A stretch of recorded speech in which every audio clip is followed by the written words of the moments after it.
I'm an announcer, so why am I here? Well, I was a good friend of Bill's, and Bill coached my kid playing football, and after being hurt as a high school player, I was sort of down on football, and when I saw what Bill did to kindle the love of football in my son, who went on to play further as far as he could play, it just changed everything I looked about the sport. And so as an announcer, I've been around college football for, probably the time Ivan was a student here at Stanford.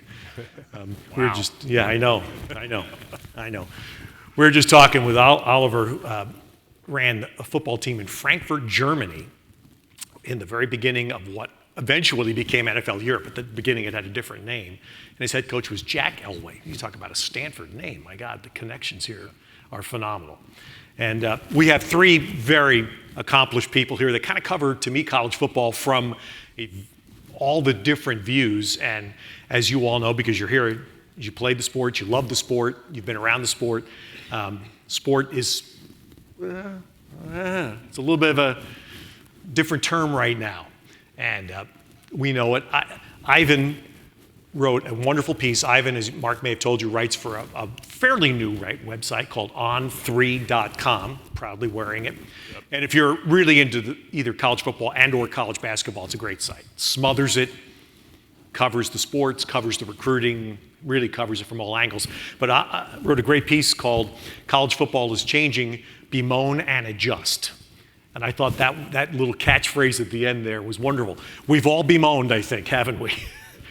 Now the question, Ivan, is how much adjusting is ahead of us? It's incredible, and you guys know, you adjust play to play, coaches adjust. I mean, the example I used in the story was a decade ago, Nick Saban was tired of dealing with the up-tempo spread and not having a chance to, change personnel on his defense.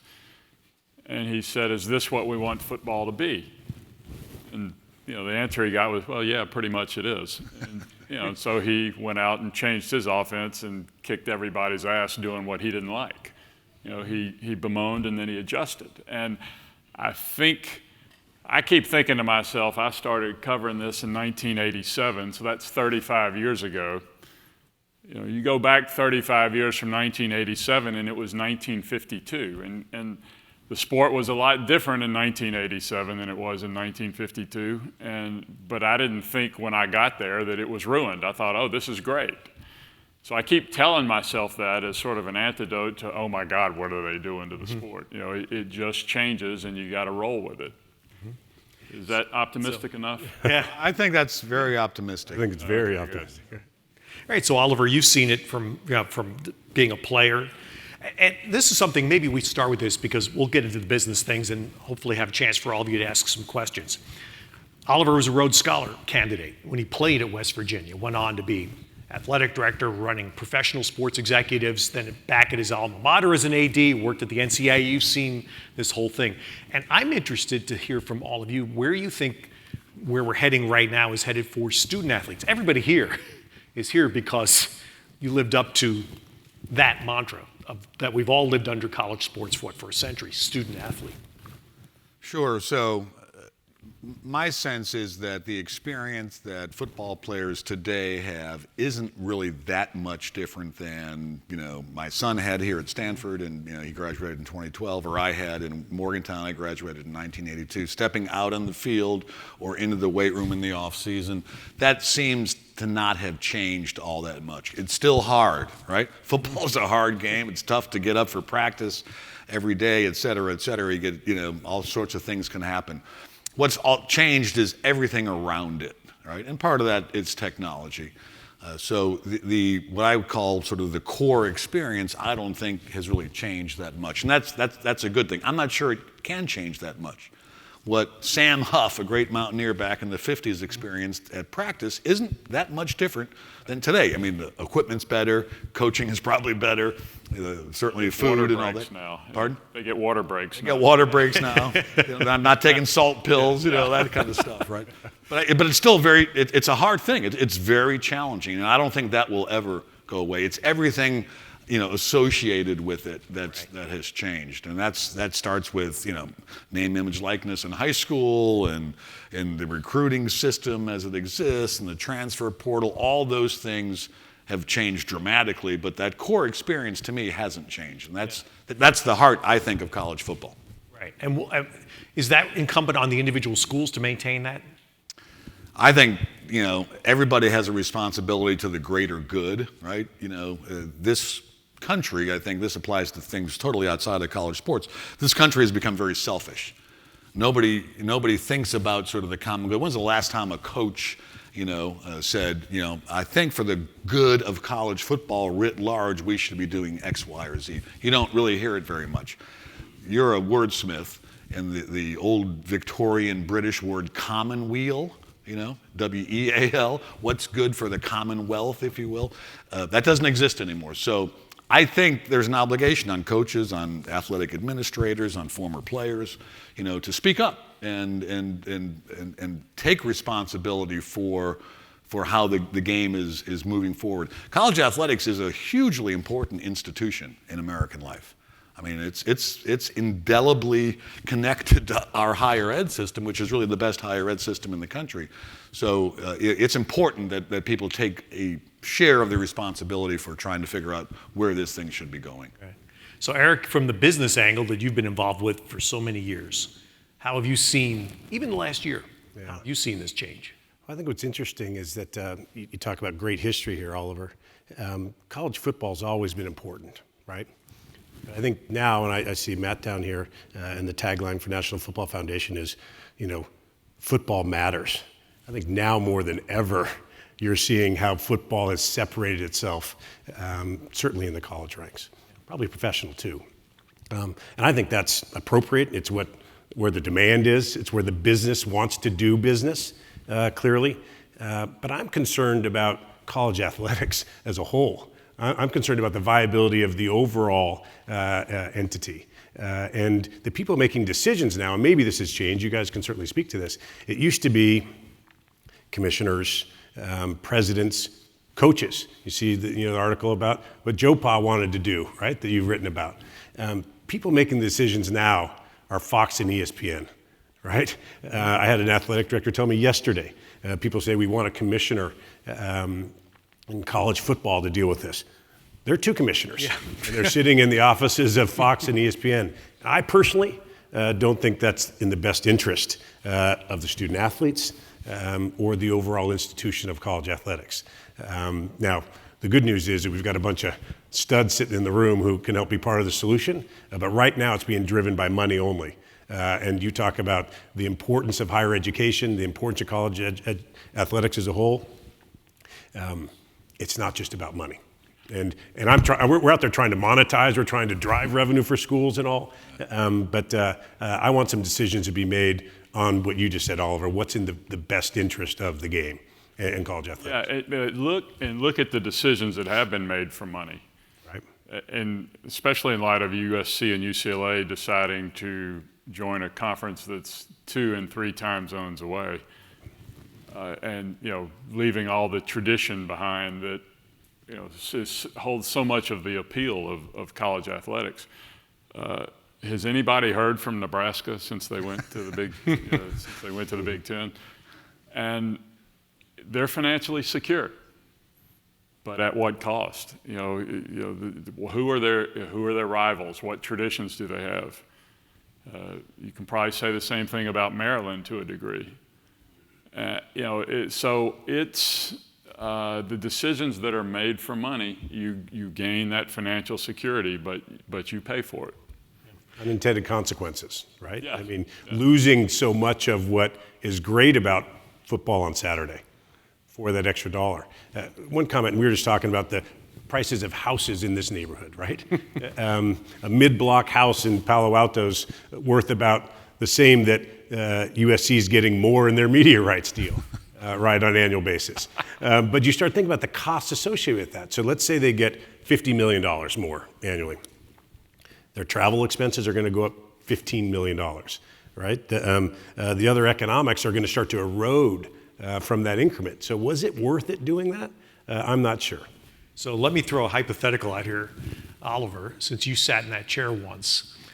On July 1st, one of the things after the news broke out here about USC and UCLA, one of the first things I thought about would be, okay, let's just say year 1 or 2 in the Big Ten, and UCLA basketball makes the Elite Eight.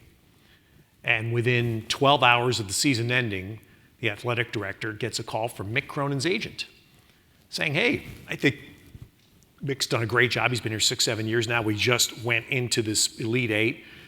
I understand you're taking in hundreds of millions of dollars of revenue. How about a new deal for Mick? Let's say $30 million a year. How's that for a starting point? Well, if I'm the AD at UCLA, my first response would be, did you see in the newspaper, Mr. Agent, about the deficit that UCLA athletics is carrying? It's like I don't know, 9 figures, 10 figures or something. So, I would plead poverty as every AD does. But it is going to be more challenging at a number of different levels. Just take the sports press, right? It's going to be more challenging to justify a school in the Big Ten or the SEC. That's the new duopoly. It's going to be very hard to justify taking $75, $80 million without the players somehow participating in that largesse. That's a lot of money, right?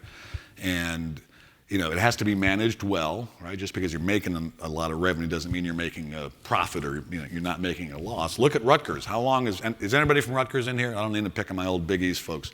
Rutgers has been in the Rutgers has been in the Big East, 8 years now or so? Big Ten. Big Ten, yeah. 10 years. And I still think that you're running a pretty substantial deficit within your athletic department. Right? And I say that because your CFO was the same CFO I had in Morgantown when I was AD at West Virginia, and we're pretty good friends.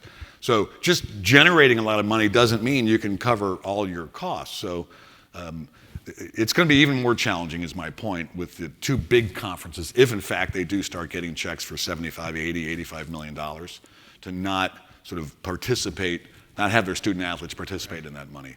Well, but to that point, Oliver, there's a philosophical dilemma in academia that where they were fine with NIL because the example we all pull out, well, the music student can go sell his or her music, and so the athlete ought to be able to sell his or her likeness. Great. If you give money to a student athlete that's not available, it's a benefit not available to any other student on campus.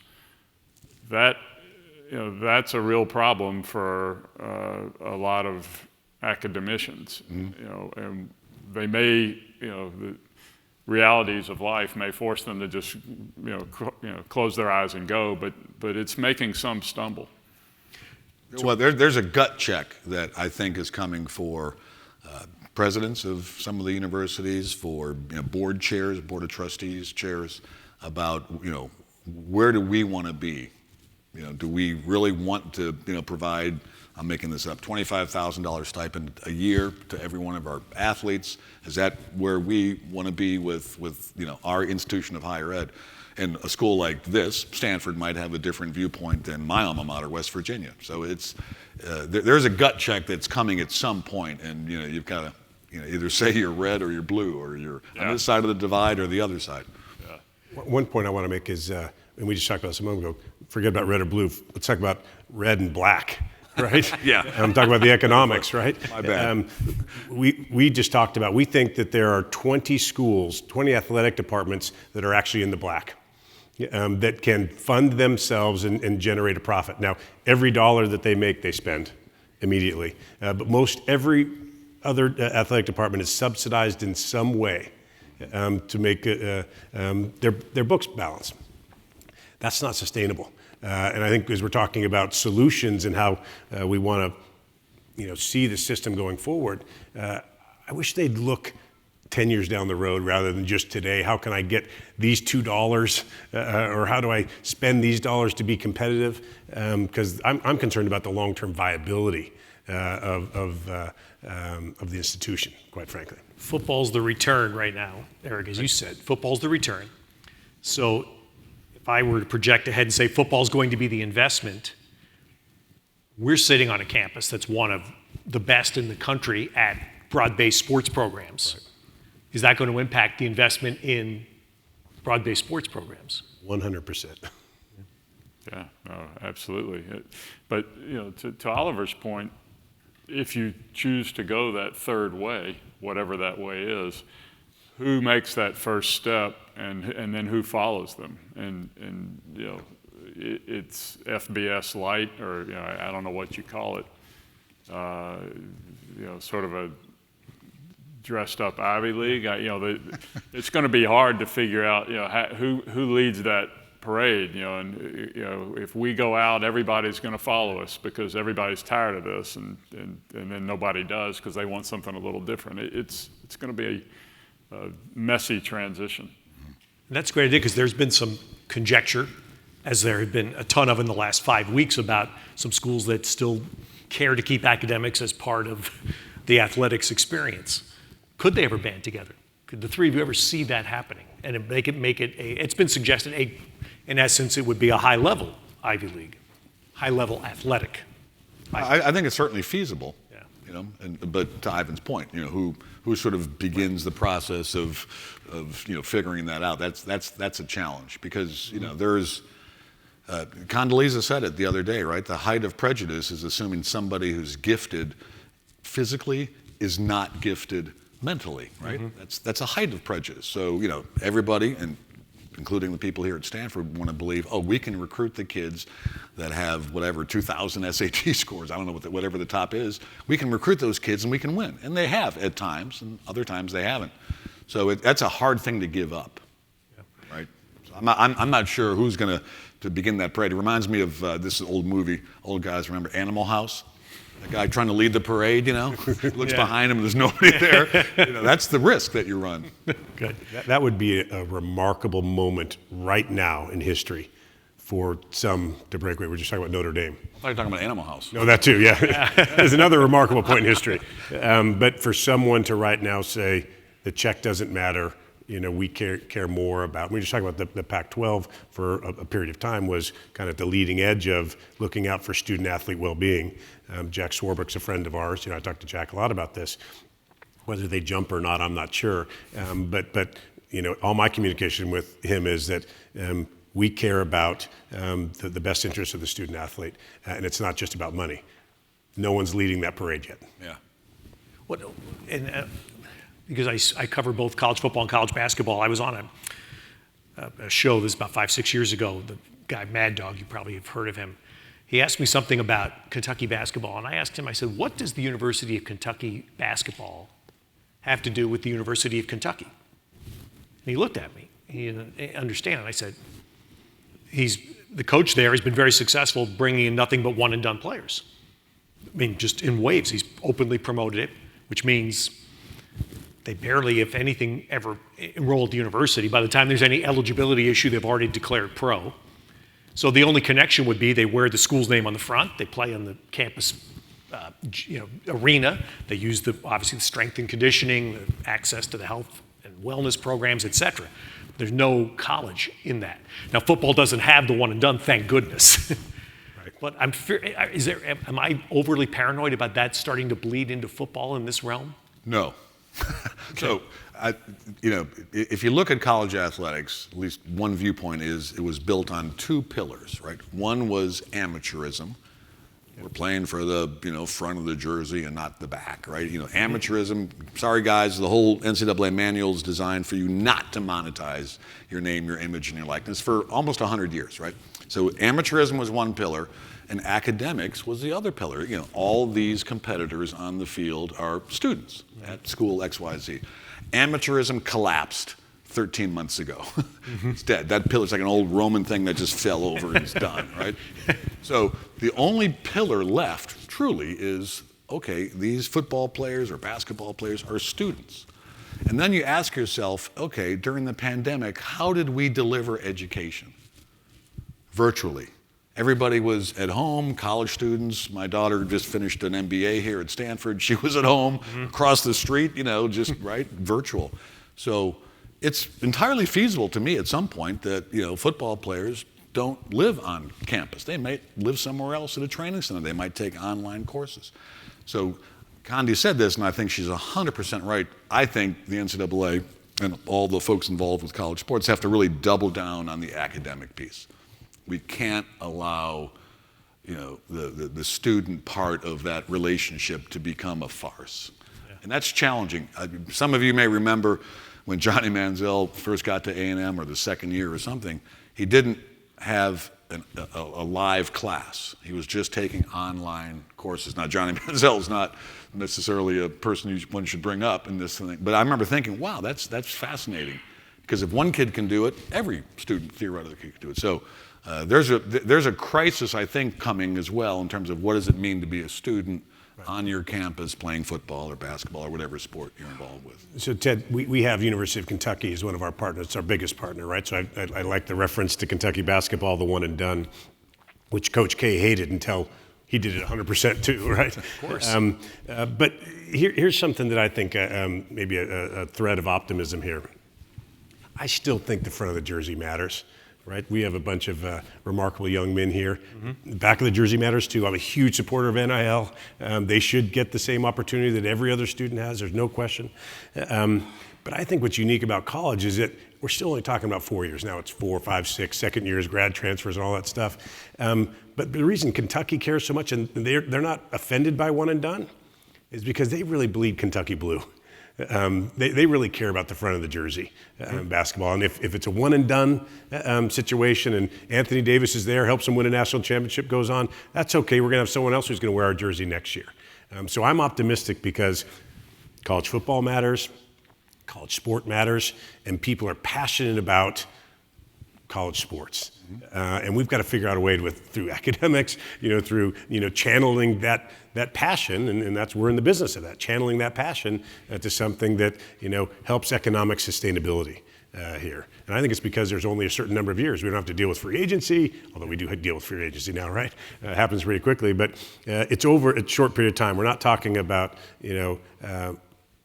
an extended period of time beyond what is those years that they're students. Well, you're right in the sense that college athletics, particularly college football, has built up incredible equity. Sure. In these fan bases. Unlike maybe any other industry, there's passion and love for one's You saw that with the Michigan, when you got a super accomplished guy here who just bleeds. He says, I don't have red and I've got blue and maize.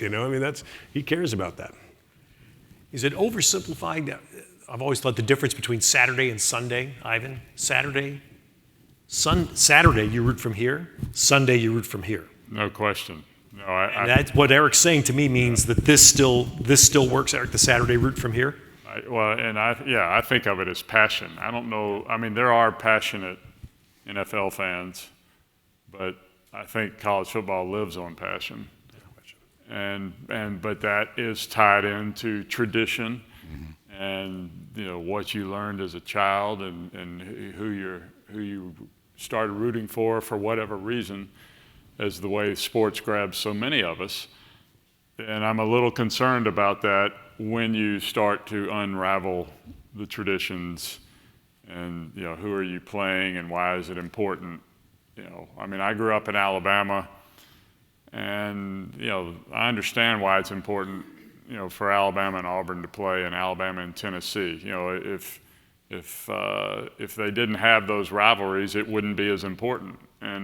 And then I think you would begin to leak a little bit, and that's what, I've circled back the way we came in. Right. Having said that, if you think about it, go way back, and I know you like your history, you go way back, and, we've had so many different conferences with different members. We've had the old Big Eight, we had the old Southwest Conference, schools have been moving all the time. When I was playing in Morgantown, I graduated in '82, all the Eastern schools are independent, because Joe Paterno didn't want an Eastern Conference. Why? No idea. But Penn State, Syracuse, Boston College, Rutgers, everybody was independent. So this is just today's version, and there'll be a version tomorrow, so to speak. But I think that the key thing is fans who pay money, buy tickets, sponsor team.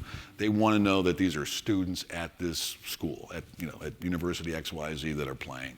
Because otherwise, it really is going to begin to look like, hire a kid for a year or two send them off somewhere else. And that may, I think, kind of cut into the attraction that college sports has. And Oliver, it's a great point. So let me ask the three of you this, because I've lived this out here, being in the Pac for a long time, but being with Pac-12 Network for 10 years now. Half-empty stadiums right here on this campus, despite a great football program for quite a while. The last couple of years have been down. The stadiums are empty, and it's horrible. It's horrible.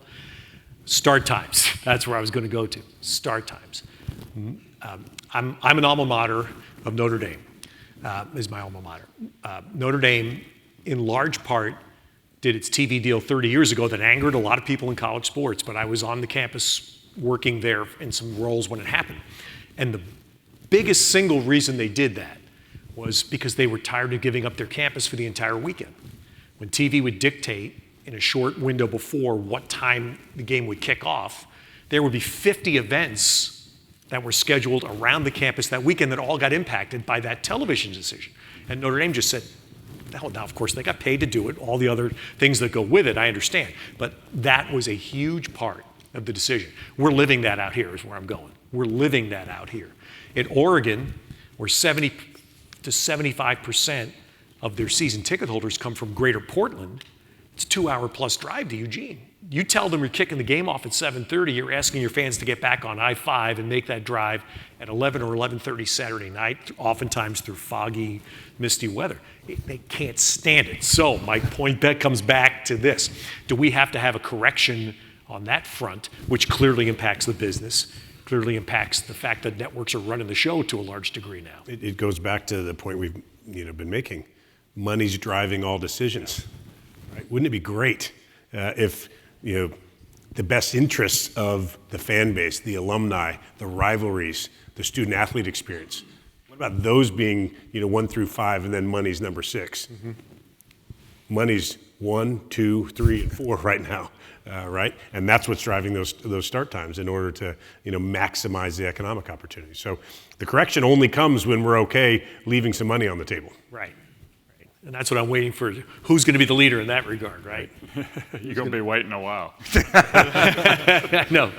And it's funny because another part of that deal that's 30 years old again now, so it's history, but all day games. That was part of the original Notre Dame contract with NBC, was all day games. Every game would be an afternoon game on Saturday. Now that has leaked a little bit over time, and I think they play 2 night games a year now. But it was something, as I think all of you read about it, know Notre Dame's TV money is fairly, would you say, Eric, they're undercapitalized in their TV deal right now? When they did it, it was under but competitive. It's not competitive now. Yeah. It will be the next go around, make no mistake about it. But Notre Dame, interestingly, and we were just talking about that, they care less about the money than most. Yeah. Because from an institution standpoint, they're extremely healthy. Whether athletics makes 100 or loses 100 isn't as impactful to the overall enterprise as it is at other places. Like UCLA is an example. That really matters. So they're still able to make decisions, I think, that are based on, I don't have to have the most money. We want to keep some of the things that are important to us. So, Ivan, you're, as Oliver referenced, you're sort of our historian. Can we call you that? Sure. Okay with that? That's like being called a veteran. That's a nice way of saying you're old. Yeah. So I get that all the time too. Do you think, are we headed, for years I've suspected we were headed towards a Premier League model, for those of you that understand what the Premier League is, and we're clearly, the Premier League in England right now is 20, we're clearly double that. I'm not sure if that's going to be the ceiling, if there's going to be more than that, but are we heading toward a real chasm of have and have not? Well, I think we're there. I mean, the myth of the level playing field is what drove, was a mission of the NCAA, I would say, but it was always a myth. I mean, there's nothing that is going to equal Ohio State and Ohio U. I mean, it's just, that will never happen. You can make sure that their playing fields are the same sizes, but the question is, do we make official a federation of football and separate football from every other sport and separate it really from the NCAA and to the point of having a commissioner. And I think that's I think that's quite possible, and I think it's probably more imminent than I ever thought it was, that football would break apart. But to your question, I think de facto, especially with the way the Big Ten and SEC have separated themselves, we're kind of there now anyway. Oliver? Yeah, I think it's entirely possible that the FBS schools will want a different governance structure, probably still underneath the umbrella of the NCAA, because the NCAA does provide reimbursement for a lot of scholarships. So, if schools left the NCAA, I'm thinking of Ohio U, they would forfeit, some significant dollars, which they probably couldn't afford right now. But I think a different governance structure, I don't know if it's a czar, it might be a board of 5 people that make decisions, and sort of a de facto recognition and de jure that football is different, and it's important. It drives the bus at virtually every big school, and deserves probably a more streamlined structure that allows it to continue to flourish. I mean, football's been resilient. I was just talking the other day with a friend of mine about World War II and how college football was impacted. And there was no season in like 1943, I think, and in 44, just a few teams played. And it bounced back, boom, right? And so it's weathered all sorts of different challenges and crises. And I think it can weather this as well. But it seems like the level of discontent with ADs around the country, FBS ADs and coaches, is going to end up with some sort of different governance structure, but underneath the bigger umbrella of the NCAA. I think one thing that is imperative right now, and I don't know who can point to where it's going to come from. You guys are hearing about it, right? You're hearing some amazing people talk. A massive chasm. There's no leadership, right? The president of the NCAA is not highly regarded, for better or for worse, rightly or wrongly. Our commissioners now are no longer collegial. When Mike Slive and Delaney and our great friend Bob Bowlesby, Tom Hansen, they were sitting around. They would compete, but they had the greater good in mind. You go back to your analogy earlier. Right now, if you look at the great clips, they're all at each other's throats. Right? So where's leadership can come from? We've got a vacuum of leadership at the NCAA. We've got commissioners who are only looking out for the best interests of their leagues. We're talking about Power 5, but there are a whole lot of other schools that are impacted by this. Where's leadership going to come from to actually come up with a solution that they can all agree with? Because right now, I mean, they're not even frenemies. They're enemies. And that doesn't lead to good results. We need leadership desperately.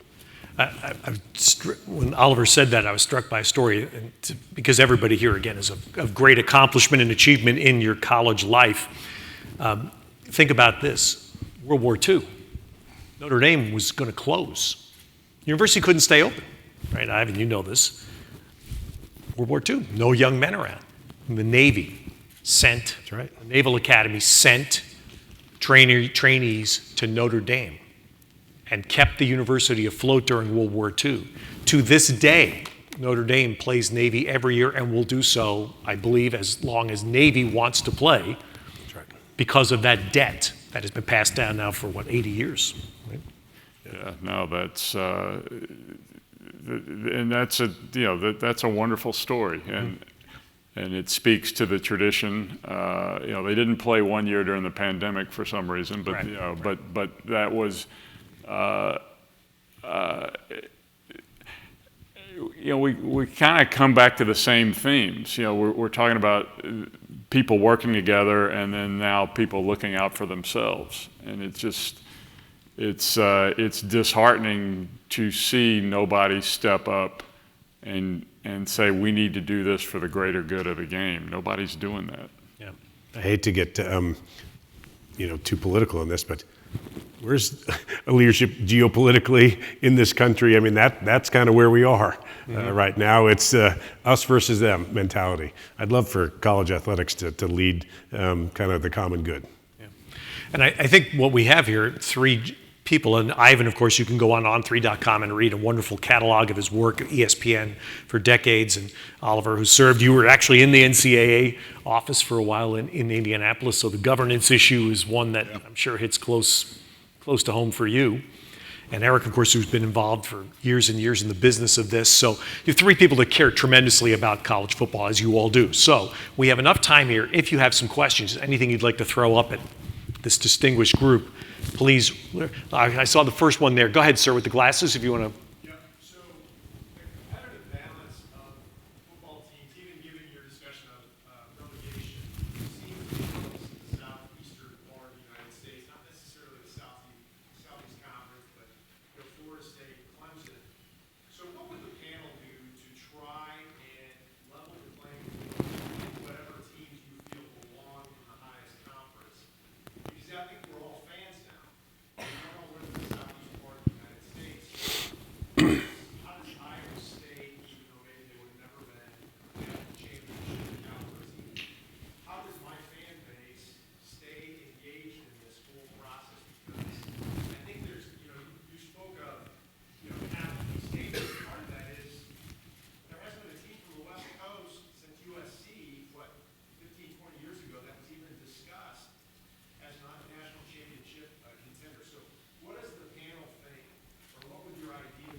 Could everybody in the back hear that? No? Okay, so the question is, if I'm going to summarize that, it's about how do we keep competitive balance, if I'm going to summarize this properly, valid so it covers all parts of the country, including our part out here where, yeah, we've had Oregon for a little bit, Washington for a year or two, but there hasn't been a consistent Clemson, Alabama, Ohio State presence out here since the Pete Carroll years of USC. So I think, is that a fair summary? Okay. Well, I would say two things. Number one, the Premier League analogy, everybody knows a little bit about that. The top 5 teams, I think, in the Premier League qualify for the Champions League, which is the European-wide top level competition. The next, 4 or 5 qualify for another European championship called the Europa League.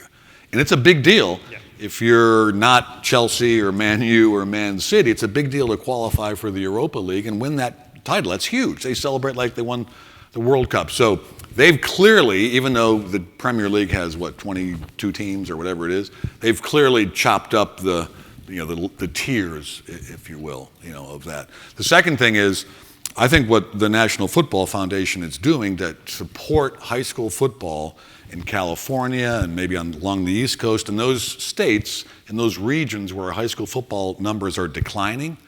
Kids just aren't playing as much, right? I think the work that's being done there, to me, is sort of addressing the source of what may be the cause of this competitive imbalance. But it's, as Ivan sort of alluded to, it's almost impossible to create a true level playing field. The NFL can do it, the NBA can do it, salary caps, all that stuff. In college, the varieties that you have in the schools make it really difficult. Okay, sir, right here. You guys already spoke on it a little bit about leadership in college football and where it's going to come from. It's like if you look at the NFL, right, as much flack as Roger Goodell gets, it's a consolidated voice and everyone knows where they stand, no matter if it's good or bad or which side you're on. In college football, you have the college football playoff, you have NCAA, the conferences, you have the TV rights. Like, where is that leadership going to come from? Because as long as it's a consolidated voice, we know where we're going, we know where we stand. Right now, it's all over. Yeah, question is basically where will one consolidated voice, one consolidated leadership come from in college football? It's a tough question. We're desperately wanting it, right? Interesting you talk about the Commissioner Goodell, right? He's got 32 owners who have a combined interest that he can kind of rally around. It's hard to imagine that there can be someone doing that, maybe around an FBS separation and all. I actually look to, commissioners aren't going to be this right now because their jobs are depending on grabbing the next one. It's got to come from the presidents. There's got to be a collection of 6 highly distinguished presidents, 12, who come together and say, hold on a second. Let's take a step back. Let's think about competitive balance. Let's think about student athlete experience. Let's think about economic security. So I think if it doesn't come from the presidents, because they're ultimately the ones who are making the decisions. But commissioners are where the power sits right now, but it feels like that they're skirmishing too much. Well, I would also say that, any czar of college football would need to know what he or she is defending. That's right. Yeah. Roger's job is to make more money. Would you disagree at all? I mean, he's got to protect the shield, the integrity of the shield, but his job is to make his 32 owners a lot more money, which he has. He's done a marvelous job of doing that. But in the college space, we'd have to define, what are we really protecting? Are we going to put the student athlete first? And that includes everything from football down to the rifle team, right? And that right now isn't clear to me, at least, of what the real purpose is and what sort of model are you defending? Well, and let me just add one more thing about the presidents being in charge. The presidents took control of athletics 30 years ago, 32 years ago, because it had become a ethical cesspool. Of course, doing a lot of things that are now legal, but there were a lot of rules then that nobody was paying attention to, and you can make the case that what NIL is brought everything over the table instead of under, but now it's legal is what NIL exactly stands right. for. now it's legal. Trust me, I heard that in quite a few coaches' offices. A lot of laughs out here in that one. Now it's legal. That hit home. But my point is, the presidents have been in charge for 30 years, and it's been a tumultuous 30 years, and I think part of it is there are a lot of university presidents that couldn't find their football stadium with Google Maps and a pack of bloodhounds. They don't understand athletics, and they're in charge of it, and it's an annoyance, but they understand it's important to their constituency, and if you could find the right 6 presidents. You make a really good point. Maybe it's those 12 presidents saying, hey, we've got to really put someone in charge. Yes. That's the way to do it, because when they took it over, I think it has. We tack on the right 6 presidents. And I'm just going to say this. On June 30th, this news broke about USC and UCLA, and the commissioner was somewhere in a car. Nobody knew. I mean, nobody in the conference knew. The president of USC does not at any time pick up a phone to call the president of Oregon, who is the head of the outgoing, this term just ended, but he's the head of the President's Council in the Pac-12. The president of USC does not pick up the phone at any point to say, hey, Michael, I just want to give you a heads up. This is where we're heading. This is where we're heading. And if it's something that can stop it, please let me know, but I just want you to know this is where we're heading. Now, you know it's going to leak. You know that's going to leak. Doesn't matter. USC can do what they want. They're a private school. They can do whatever they want. That's just life. That's integrity. That speaks to your character. How you leave something speaks to your character. And that never happened. So I emphasize the right 6 presidents. You've got a question there, Ted, young man. You, brown shirt. Oh, you're going to work with the microphone. I'm sorry. Thank you very much. Let me go to the back. Let's go to in the front row there. Yeah, you, right there.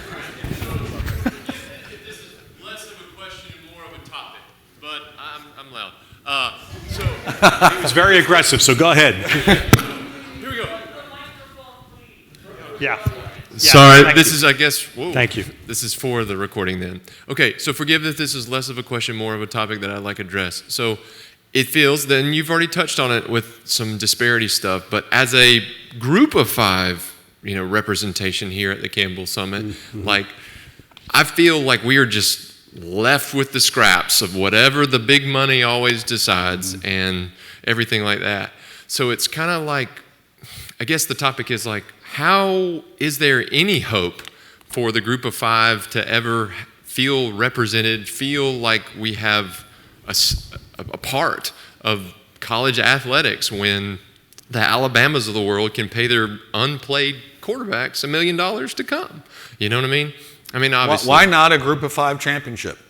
Why not, lodge yourself in as the 2nd division, which exists in every European soccer entity? Because they know that Leicester City, just can't compete year in, year out with Man United because the financial disparity is enormous. I mean, why not a G5 championship? It took forever to get one school, Cincinnati, into the playoff, and I doubt that'll make it. I doubt it'll be much easier going forward with whatever new playoff model is concocted. And one of the challenges with this, and the haves and have-nots, of course, let's say we have a duopoly, there are 2 conferences.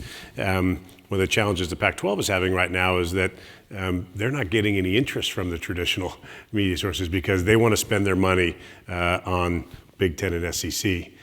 So imagine, and I'm sure there are Mountain West here, there's MAC representation here. The trickle down is pretty discouraging because there's not much left.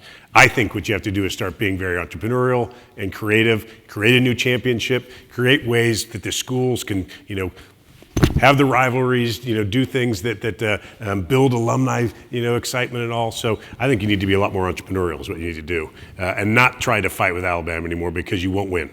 And let's be honest, right? Everybody here is, graduated, I assume, from school, public and private. Universities are not entrepreneurial. They're not. They just are not. I mean, I was an AD at a state school. It was like running the DMV. There's a million things you have to do. I mean, they're just not entrepreneurial. They don't. It's not in their. Even though they have great business schools and innovation schools, but in terms of actually doing stuff. That's why Erik's here. Exactly. Opportunity. It's the service. Opportunity. Right. That's great. Okay. Here, sir, right here. And sure. Yeah, we'll get a mic for you. Thank you. Thanks, everybody. Whoa, too close.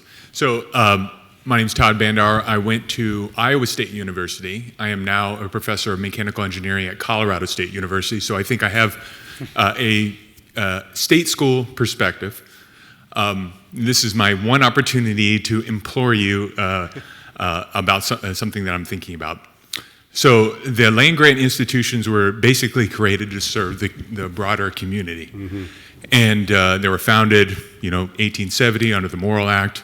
Abraham Lincoln signed it into law prior to that.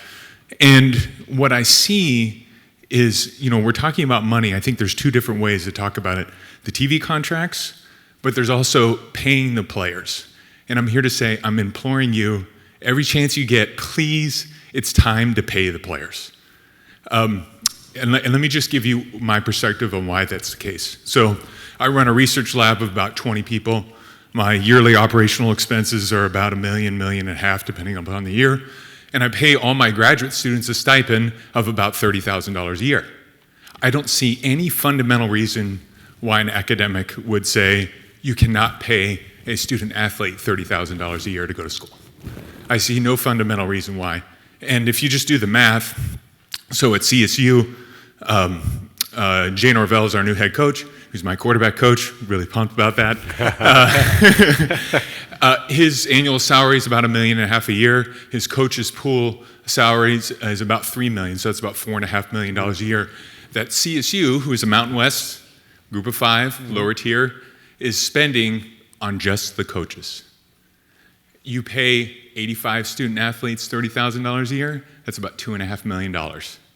We can do this. Mm-hmm. This is not financially insurmountable, and it's a point of equity. So when I played at Iowa State, I played with guys. My background is relatively privileged. My father went to the Naval Academy. We lived a good life. I had friends on the team from Flint, Michigan, coming to middle of Iowa, middle of nowhere. They do not come from a privileged background. Mm-hmm.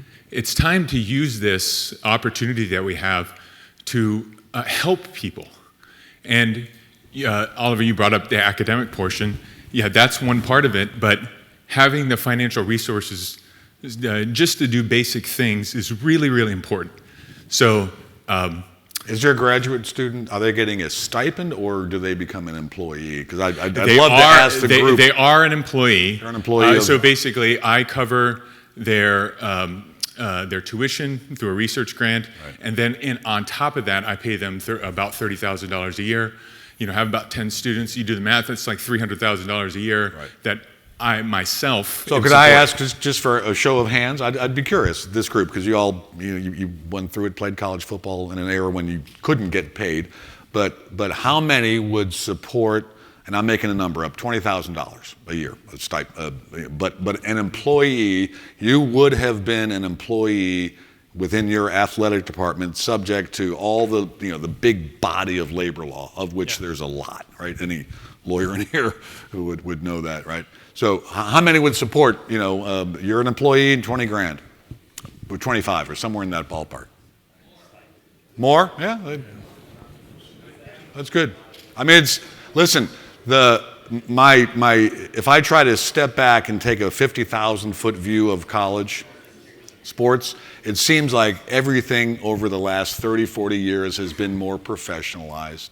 And ultimately, that leads to players somehow participating in the, in this largesse. And it's going to be hard, as I said earlier, it's going to be hard to say no when all of a sudden you're getting these massive amounts of money coming from the broadcasters into at least two of the big conferences. So let me ask you guys a question.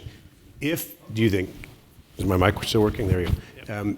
If right now the Power Five could sign a bill that says we'll pay all of our football, and there's, of course everyone realizes there's Title IX issues, there's all the other sports that we're trying to, keep viable. If they could sign a bill that we will pay every one of our 85 football students $25,000 a year and be done with it, do you think they'd do that right now? I think they'd take it a second. Yeah, I think they need certainty. They need guardrails. They need to be able to, But I think the fear of the unknown right now, the unintended consequences. It's when is this going to stop? That chaos is more concerning to me than spending $25,000 per football student. Can you spend $25,000 a year on 85 football players and not spend it on that's a bigger Title IX? Sure. Not currently.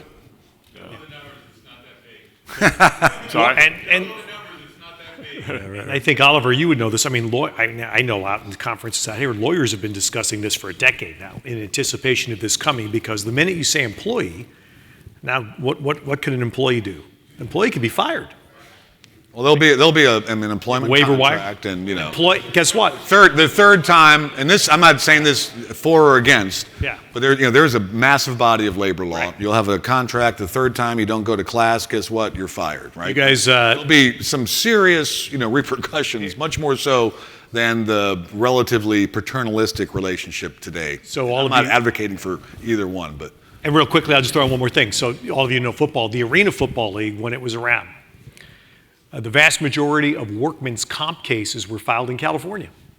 Guy played for the Philadelphia whatevers. If he played one game in San Jose in his 8-year career, he filed a workman's comp claim in this state because it's California.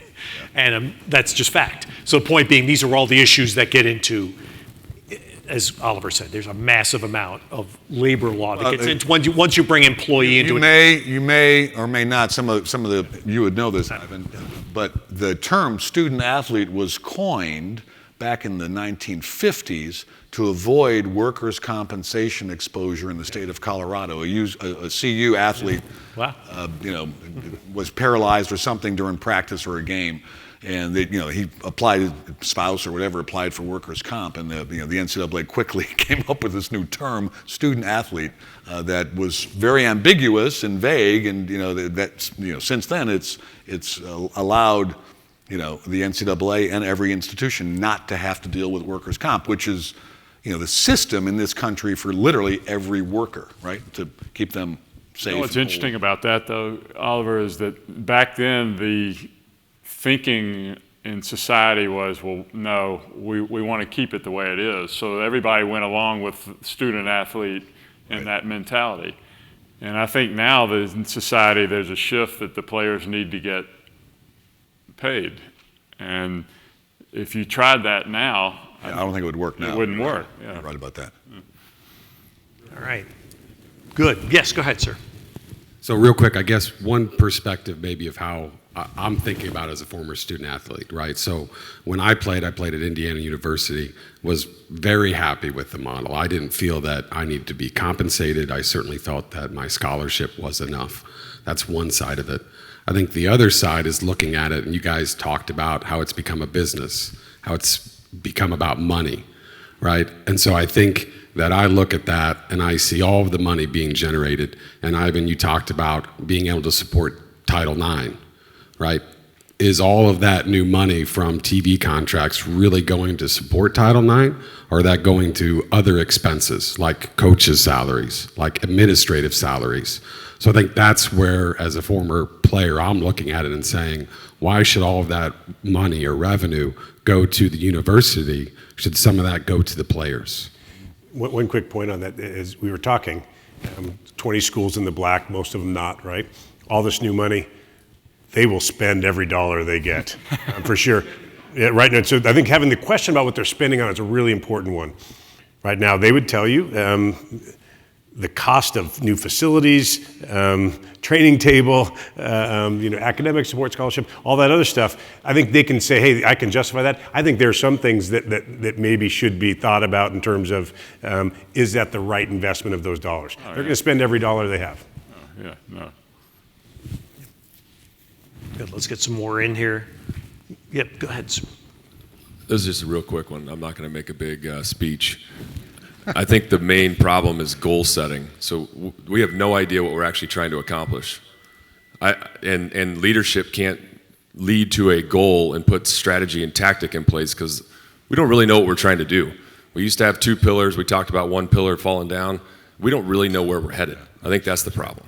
Yeah, I think you're spot on. Spot on. There's a lot of uncertainty about what the real mission of big-time college athletics. We know what D3 mission is, I think, right? But it's big-time college athletics that is in this murky, field. Want to jump one more in here? Let's go one more question here. Yep. I think we're biased to the left side. Let's We go need some over right here. side over here. Here we go. Here, I'm gonna give right here in the Up front. Go ahead, sir. Yep, you. Yes, go right ahead. Thank you very much. Thank you. So maybe this is a good way to cap it off. This was kind of alluded to earlier about our influence. And so I guess my question is, like, if we see a trajectory that we don't like, how do you recommend that we, in the positions that we're in, how and where do we engage to be able to influence that? Let me just real quickly. I think you guys are in the perfect position because you're all football players, right? Football matters. Football is leading this effort. This is all way more about football than anything else. We all recognize that. Constructive discussions around leadership, solving problems, that it's not just about the top 20, it's about group of 5 and everybody else. Your voices matter. So I would just encourage you to, as you're thinking about this and thinking about the greater good, your voice is really important. What would Bill do? Yeah, Bill right. would walk into the athletic director's office and give him or her a piece of his mind. Same thing with the president. Same thing with the board of trustees. You do it politely, obviously. Would he do it politely? Well, he'd be very to the point. He's a Homestead guy. Right. Any of you from Pennsylvania know about Homestead, right? So, I would say, what would Bill do? And politely, appropriately, but make your voices heard. That's a great point. That's a great way. That's a great punctuation mark right there. Great. Well, look, how about a round of applause for these panelists?